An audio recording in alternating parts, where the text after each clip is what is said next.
Here is what might be an uncomfortable question for some of us, and an interesting and maybe even helpful and surprisingly honest question for others of us. When it comes to knowing if there is a God, and if there is a God, what God is like, and when it comes to trying to figure out who God likes, does it really come down to the Bible tells us so?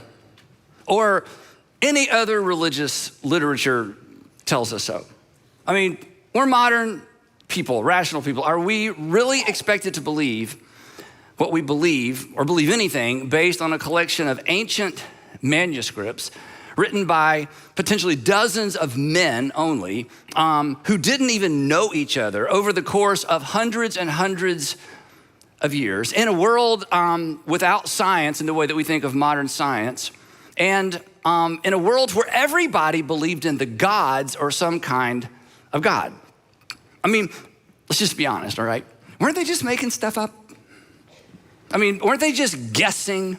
Weren't they just looking at the, weather patterns and trying to, make sense of something that just didn't make any sense in that time? And along with that, and maybe this is kind of intersects with your life, should we really be surprised that modern people, it seems more and more, are kind of dismissing faith in general or deconstructing their faith, the terminology that we use now? We begin to ask really hard questions, or what seem to be hard questions about faith, and realize we don't really have answers. And it's not that we're sure that we're right, that religion is wrong, but because we're not sure that religion is right, we just kind of step back and it's like, I'm not sure about that anymore. I mean, should we be surprised more and more people are doing that? Or to make it personal, should we be surprised that perhaps that's where you are, or are you surprised that that's where you are? That maybe you're in the process of walking away, or you just have so many questions, you're starting to lean away, or maybe you're listening or watching today, and honestly, nobody in your family knows this yet, but you have your hand on the doorknob. I mean, you're about to step away and outside of faith, and you're not sure how your family's gonna respond, your friends are gonna respond, maybe even your employer is gonna respond, but you're just kind of leaning that way. And if, all there is to this is the Bible tells us so, then we shouldn't be surprised. And you should be honest with yourself. I mean, if in fact the Christian faith balances precariously on the edge of ancient declarations of superstitious men, well then, why not? Why not? But as it turns out, and the reason we're talking about this, and maybe this is new, or maybe this is a reminder, or maybe it's just something you've heard before, but you need to hear it again, or maybe it's the thing you've always believed, but you need some more terminology.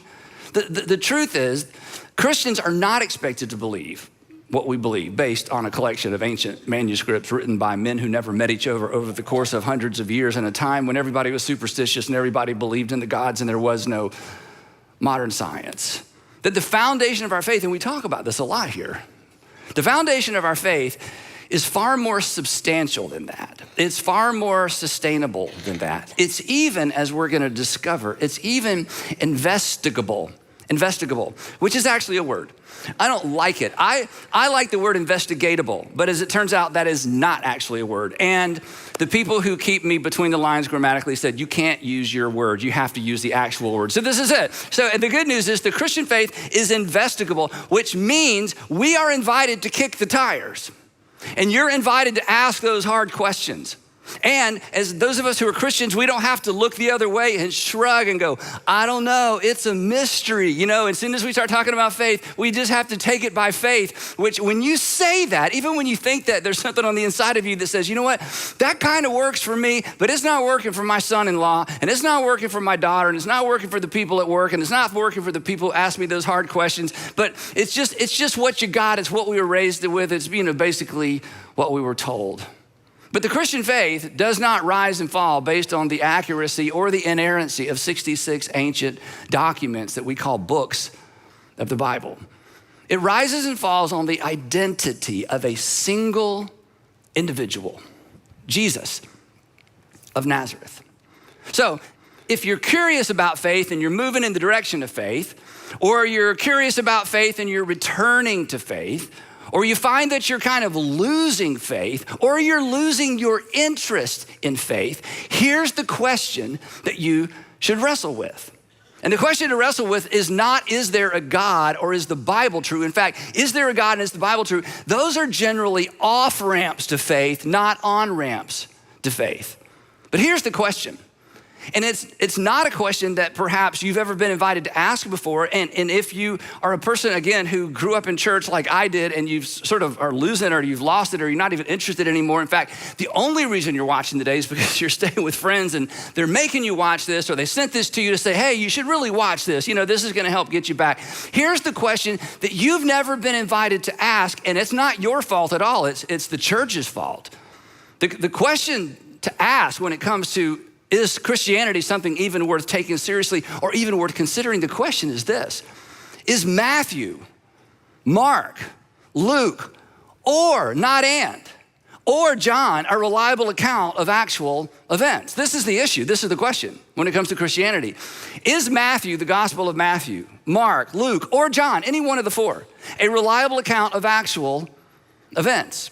Because if any one of these four is an actual account, a reliable account of actual events, then what they say about Jesus of Nazareth is true. And if what they say about Jesus of Nazareth is true, game on, faith on. You should press on. You should lean in.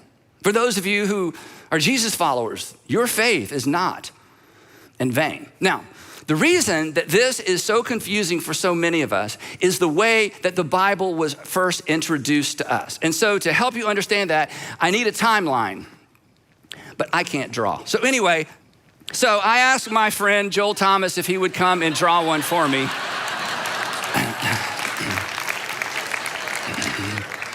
For those of you who don't know Joel, he's the lead pastor at Buckhead Church, and he's really good at this, and I try not to hate him for it. But anyway, and just to make sure that I didn't take credit for his work, look, he actually initialed the chalkboard. So everybody, actually, I asked him to do this. Okay, so this is super important, okay? Here is, and if you don't hear anything else today, okay, remember, if you need something on a chalkboard, Joel Thomas, no. If you don't hear anything else today, this is the story of the Christian faith in a nutshell, okay? There was an event, we talk about this, the resurrection of Jesus, and immediately following the resurrection of Jesus, there was a new movement. It was called a Nazarene sect. It was called the Way. It was the ecclesia, or the gathering of Jesus, that eventually was called the church. And immediately upon these events happening, people who were involved in the story actually documented the events for us. This is where we get the Gospels of Matthew, Mark, Luke, John, and the book of Acts. And all of this happened in the first century. In fact, all of this, it could be argued, I would argue persuasively, that all of this happened before 70 AD, before the temple in Jerusalem was destroyed. So within 35 years, or 40 if you stretch it, from the time of Jesus, something happened. It started a movement, and the movement was documented, as in written down, documented by the people who were part of the movement. And then 300 plus years later, the first Bible was assembled. Now, the reason, and we'll talk more about this in just a minute, the reason this is important is this: the story of Jesus is not a Bible story. The story of Jesus, or the narrative, or the life of Jesus, is why there is a Bible. Jesus is the reason for the Bible. So when we were growing up, somebody gave us the Bible, and there's all kinds of story about David and Goliath. Oh, that's so cool. And then a story about a Red Sea. That's so cool. And then you get to the parts about Jesus, and I'm not sure I understand that, but the miracles, that's so cool. And before we know it, the story of Jesus is a Bible story. It's a story in the Bible. You need to understand, if there had been no resurrection, there would have been no church. And if there was no church, there was nobody to document the story of the resurrection, because the resurrection never happened. Apart from the resurrection of Jesus, there is no Bible. And as we're gonna see, the Bible only became a collection of these extraordinary ancient documents because of what happened in the church in the 300 years following the first century. So, if even one of the Gospels or the accounts of Jesus' life is true, then you need to lean in. Okay, enough of that. He's making me jealous. All right, here we go. Let me take that. So here's the point. Here's what we're gonna do. For the next few weeks, we're gonna explore one of those accounts of the life of Jesus. We're gonna explore the Gospel of Luke. It was named for its author, Luke. Luke was not one of Jesus' disciples, but as we're going to discover, he knew Jesus' disciples and had conversations with Jesus' disciples, and James, the brother of Jesus. And the reason I introduced the whole series and the message the way I did is because when we open the Gospel of Luke, this is kind of how Luke introduces his audience to the life in this account of Jesus. Now, we don't know how many times Luke wrote and rewrote the introduction to his account of the life of Jesus, but some of you are writers, and I'm a writer, and when you're writing something important, that first line is so important, isn't it? And sometimes the first word, you want people to read that first line and be hooked, or that first line and just be hooked. And I think in Luke's case, like many of us who write, he wrote and rewrote and wrote and rewrote the first line of his account of the life of Jesus over and over and over. In fact, it's so good that the very first word has historical relevance, and it's so easily passed over because it's in a common word and it's at the very beginning of a sentence, and you tend to just go right by it. So as we begin the exploration of this incredible first century document, the Gospel of Luke, it's written by somebody who interviewed eyewitnesses, as we're gonna discover. Here is how Luke, he's a doctor apparently, here's how Dr. Luke, who is meticulous in terms of detail, here's how he began. So here is the first chapter, the first verse, and the first word of the Gospel of Luke. He writes, many. Now, how many is many? 4? Is 4 many? 4 doesn't seem like many. 40? Well, it depends on what we're talking about, right? Listen to how he begins his gospel. This isn't once upon a time. This isn't a fairy tale. This isn't something he made up. This is certainly not how you begin a lie. He says, many have undertaken to draw up an account of the things that have been fulfilled among us. He says, now, what I'm about to tell you, I'm not the first person to try to get this out right. Many people have endeavored to draw up an account of the things that have literally happened or been fulfilled right here among us. Quick question, don't answer this out loud. Do you know how many will undertake to draw up an account of your life? Not many. That's how many, okay? The only people that are gonna even know you existed or know I existed after our grandkids are not many, unless you do something extraordinarily great or extraordinarily horrible, okay? But not many people are gonna write up an account of our life. And Luke tells us, he's like, hey, I'm starting this thing out, but you need to know, I'm not the only one doing this. Many people have endeavored to get this down in such a way that people can understand and experience through what's written, what has happened right here. Now listen, check it out. There are not many people even undertook to draw up the accounts of the lives of famous people from ancient times, or especially the first century. I mean, Tiberius Caesar, who was, Caesar during the life of Jesus. There's not a storyline. You have to piece it together. Pilate, there's virtually nothing. Even Herod the Great, who, Josephus gives us a storyline and, almost a moment by moment account of the life of Herod the Great. But other than Josephus, that's it. And Herod the Great did extraordinary things, but there's just one. But here's a question. Do you know how many detailed narrative accounts we have of the lives of ancient peasants, crucified criminals, even famous first century rabbis? None. We have quotes, we have legendary stories, but I'm just telling you, this is why you gotta sit up and pay attention. There is nothing even close to what we find in Luke's presentation of the life of Jesus. But that should cause us to ask a question. Why in the world would Luke bother? I mean, he's a busy guy, lots going on, okay? I mean, food is scarce. This is the first century. Why in the world would he bother to bring us a detailed account of a Galilean day laborer turned rabbi that was executed by Rome, who was, again, rejected by his own people and rejected by the empire? Why even tell us the story? Why is that even a story worth telling? And why would others try to tell us that story as well? Going back to the first word of his gospel, why so many? Why would one even tell us this story? Why would there be 4? Why would there be many? And the answer is simple, because something extraordinary happened, something that had implications for future generations. But it wasn't just extraordinary, something good had happened. Something good had happened on behalf of not just the people in Judea and Galilee. Something had happened that was good on behalf of people for the whole world. And somebody had to tell it.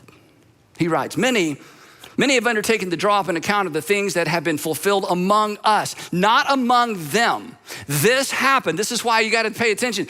This happened in his lifetime. Ancient history was often written by people who lived long after the events, and they would cobble together the different writings and quotes and try to put together, an account of what happened. But very, very rarely do we have anyone who actually lived during the time of the person they write about. Part of it was you couldn't say anything negative about these people because the people that we know anything about were famous people and rich people, and they wanted to make sure their reputation was preserved for generations and they looked good.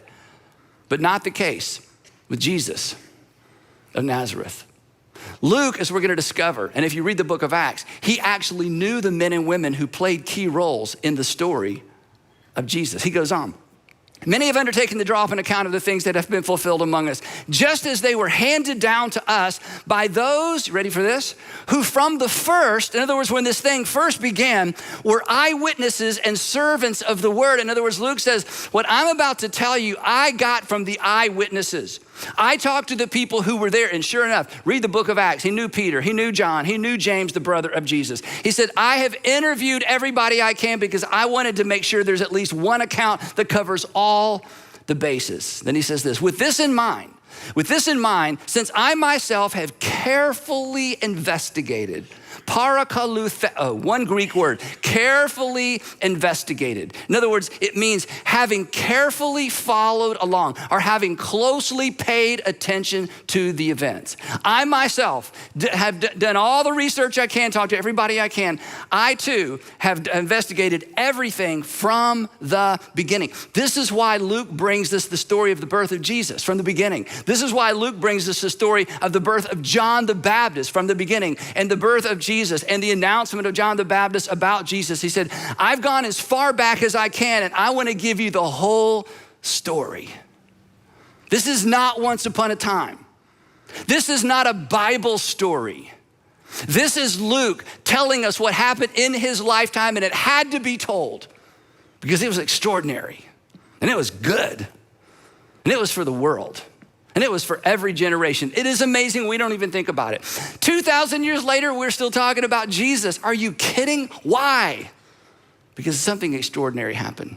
He says, with this in mind, I myself have carefully investigated everything from the beginning. I too, along with many others, decided to write an orderly account for you. Again, here's my point. This is a point for the day, but it's such a big deal, especially if you're struggling with faith or moving in the direction of faith or you're about to turn your back, okay? Luke is not writing the Bible. Luke didn't have any idea there would ever be the Bible. Luke didn't know if his document would survive the first century. Luke had no idea if anyone would read it other than the person he's writing it for. He's not writing the Bible. The Gospel of Luke isn't part of the Bible. The Gospel of Luke is something that, as we're going to discover in a few minutes, was included in the collection of documents that was eventually titled the Bible because of what this story contained, when it was written, who wrote it, and what it said about Jesus. Luke was documenting the life and teaching of Jesus, which means, this is so important, we shouldn't take Luke seriously because it's in the Bible. We shouldn't take the Gospel of Luke seriously because it's in the Bible. Luke's account of the life of Jesus was written 300 years before the Bible was assembled, as we said a minute ago. So Luke's account, this is important, his account of the life of Jesus didn't become reliable when it was placed in the collection of documents we call the Bible. Luke's account of the life of Jesus was included in the Bible because Luke's account was considered reliable, this is so important, when it was written. Let me illustrate it this way. When you travel and you stay in a hotel, you decide to go out to eat, and you've got some jewelry, you got your iPad, you got your watch, you got some stuff that's important, and you find there's a safe in the closet in the hotel room. This is not a trick question. Don't answer out loud because it's going to sound like a trick question. Do you put things in that safe to make them valuable Or do you put things in that safe because they're valuable? You put them in there because they're valuable. The safe doesn't make them valuable. The fact that you put them in a safe is evidence of the fact that you consider them valuable. So here's the point. Luke's account, this first century account of the life of Jesus, was considered valuable the moment it was written.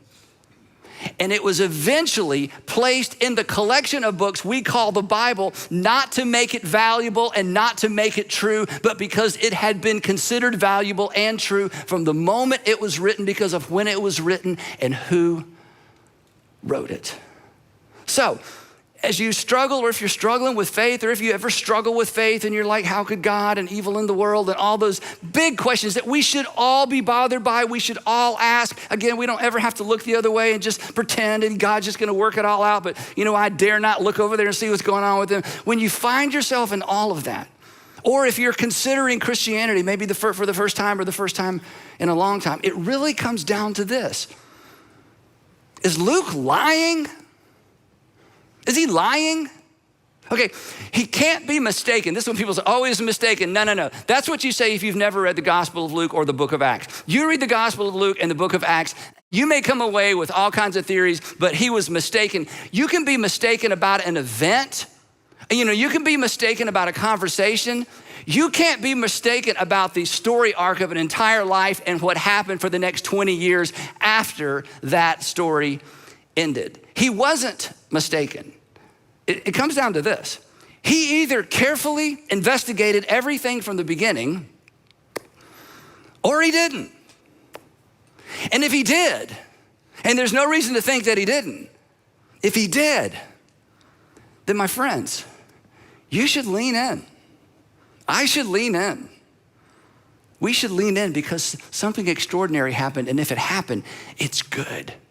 And it's good for you, and it's good for your family, and it's good for the world. And when you read the Gospel of Luke, and if you read the book of Acts, you know what's clear? Luke believes what he's written. Luke is absolutely confident that what he documents actually took place because it's based on his conversations with the people who were there.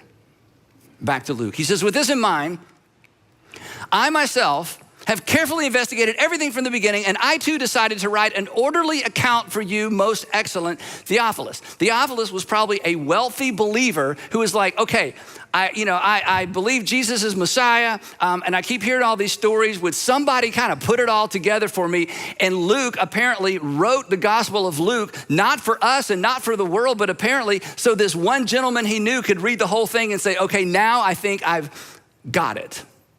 I too decided to write an orderly account for you, most excellent Theophilus. And this is so powerful. And if you're wrestling with faith, I get it. I don't claim that I'd be able to answer your questions, but this next statement is so powerful. He said, the reason I took the time to get this down, the reason I wrote this is so that you may know the certainty. In other words, he says, I want you to know the certainty.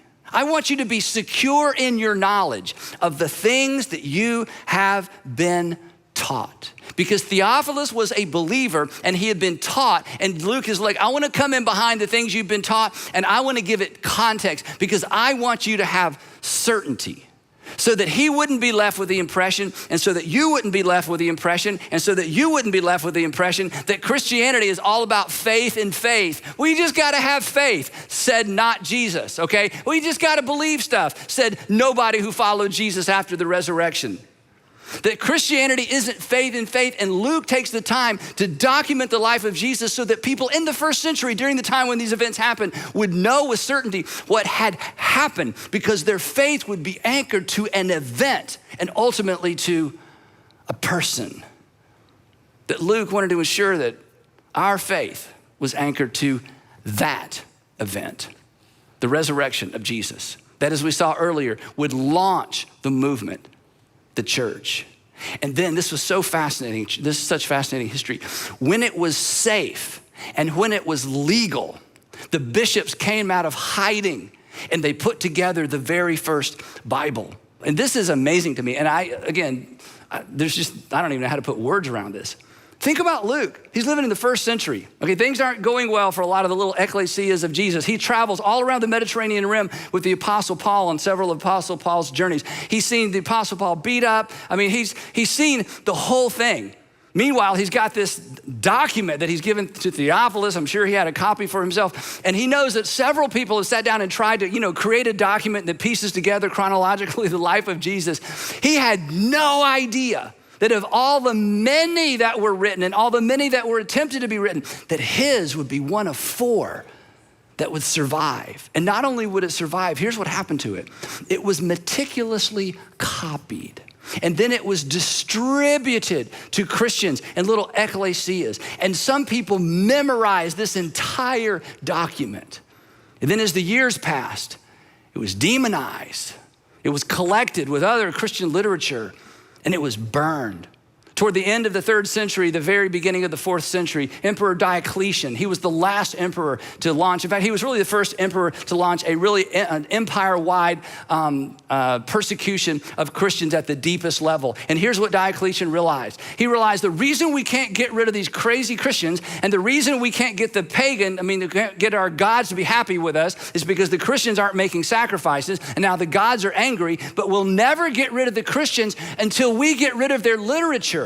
Because understand, in the ancient times, pagan religions, they didn't have literature, they didn't have a Bible, they didn't have anything. You just made sacrifices to the gods, you trusted the priest, and you just hoped things worked out. But these crazy Christians, they had stuff written down. This was new. I mean, the Jewish people had the Torah, but you had to go to synagogue, and that was, a whole different thing. These crazy Gentile Christians had this literature that just fueled this epidemic of Christianity. So he decided, not only are we gonna arrest the bishops, not only are we gonna shut down these little house gatherings, we're gonna collect anything that looks like religious literature and we're going to burn it. And part of what was collected and burned were copies of the Gospel of Luke. But these brave Jesus followers in the late 3rd century, early 4th century, they would risk and in some cases lose their lives, not simply over what they believed, but to protect this sacred literature that would eventually become part of your Bible, our New Testament. And the document of Luke, the account of Jesus' life written by Luke, was one of those documents along with the book of Acts. But by the end of the 3rd century, by the beginning of the 4th century, this literature had been so broadly distributed that even Diocletian, with the power of Rome, could do away with all that Christian literature. And then something remarkable happened.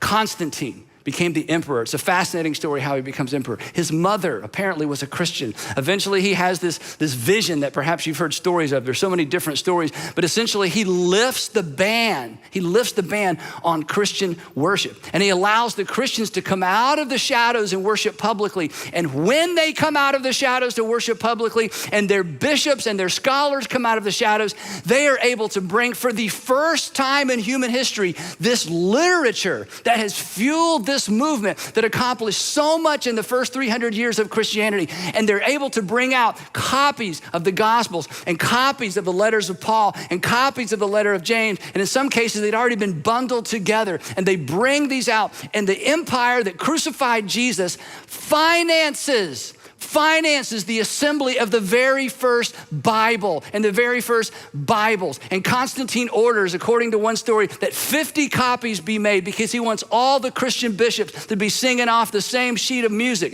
Not really, but they want them to all work off the same text. And so now you've got the wealth of the empire. You've got the best scholars bringing not hundreds, thousands and thousands of these manuscripts together.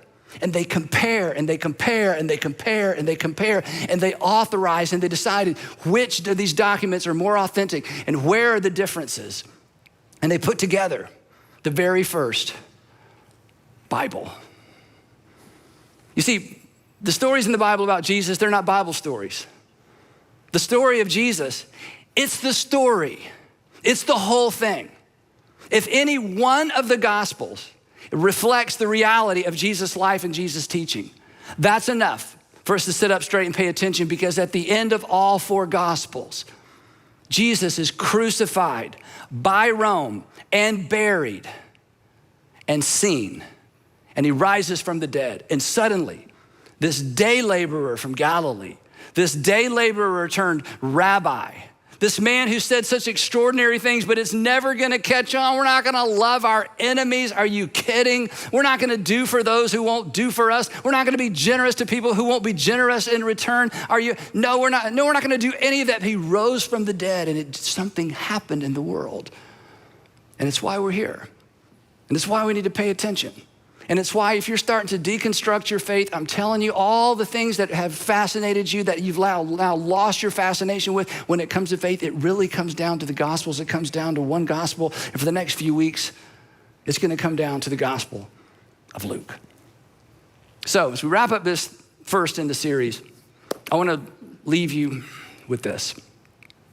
If you choose, and it's your choice, if you choose not to follow Jesus because it's inconvenient, I get that, because it is.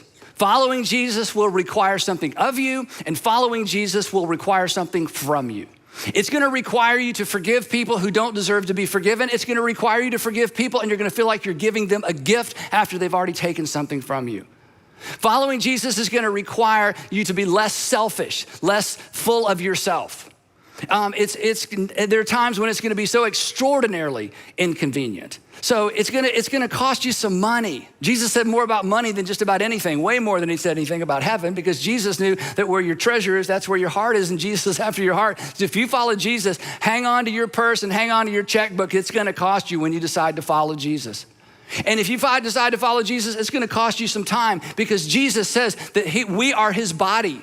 And as part of his body, there are things we have to do and get to do for each other and for the world. So yeah, if you decide, I'm not following Jesus, that takes too much time, it's too costly, it's too inconvenient, that is a somewhat valid reason not to follow Jesus. However, if you choose to follow Jesus, it will eventually make your life better, and it will make you better at life. That's a guarantee. But if it's too inconvenient, I get that. That is somewhat of a valid reason not to follow Jesus. But please, please, please don't choose not to follow Jesus because you don't think there's anything to the story of Jesus.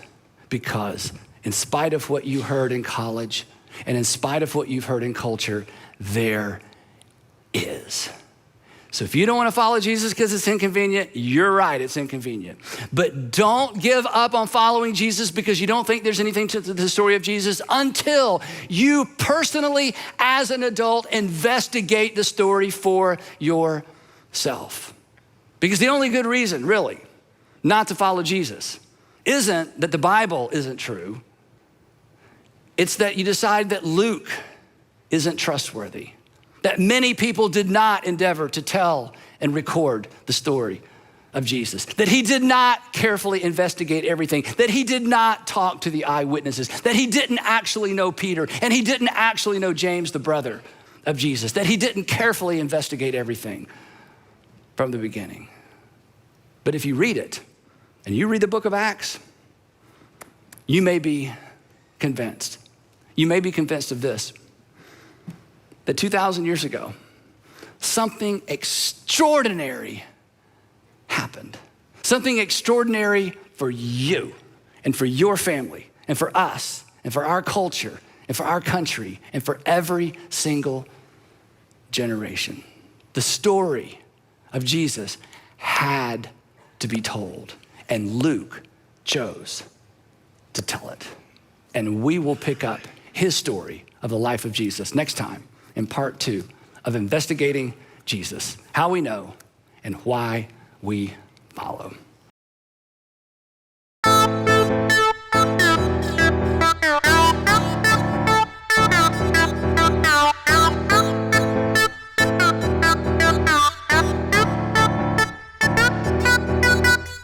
Hey, brandy baby in the high heel on.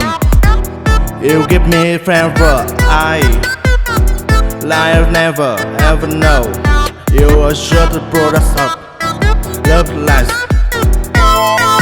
I like the fruit of your walk, your talk, your dress. I feel your flavor from my crowd.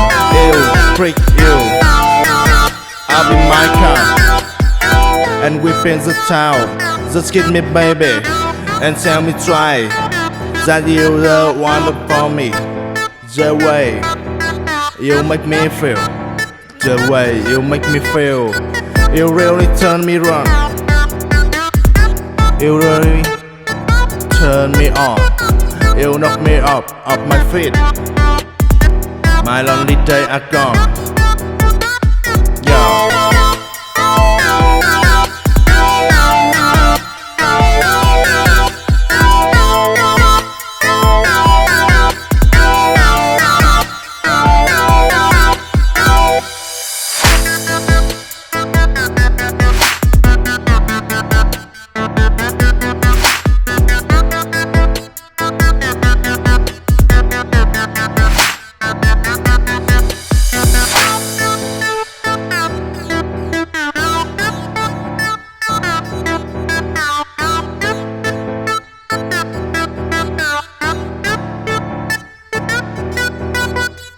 Hey, pretty baby in the high heel on. You give me forever. I like never ever know. You are sure the products of love lies. I like the blue up. Your walk, your talk, your dress. I feel so forever from my little ground. You freak you. I'll be my car, and we paint the town. Just kiss me, baby, and tell me try that you the one for me. The way you make me feel, the way you make me feel, you really turn me on. You really turn me on. You knock me up off my feet. My lonely days are gone. Yeah.